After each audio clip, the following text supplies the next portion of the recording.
Discriminer. Aujourd'hui, c'est un très vilain verbe. Il ne faut pas discriminer.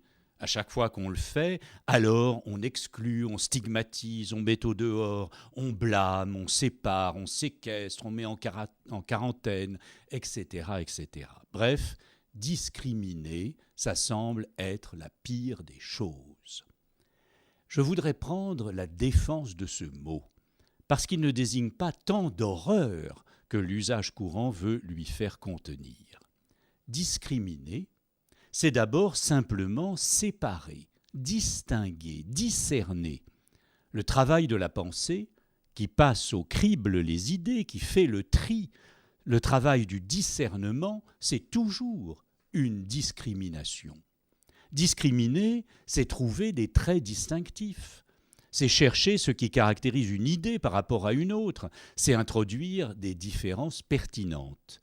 Il n'y a pas de pensée sans discrimination. N'oublions pas non plus qu'il existe, politiquement, des discriminations positives. En Inde, les Dalits, les intouchables, sont aujourd'hui pour certains membres du gouvernement, pour d'autres fonctionnaires, ce qu'ils n'auraient jamais été sans une politique de discrimination positive où on a marqué finalement leurs différences, mais pour inverser la polarité de leur exclusion.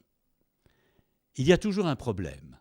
C'est lorsqu'on transforme le discernement qui discrimine en hiérarchie, en nature figée, en procédure de valorisation des uns et d'exclusion des autres. Mais ne confondons pas tout, il y a un geste discriminant qui est positif.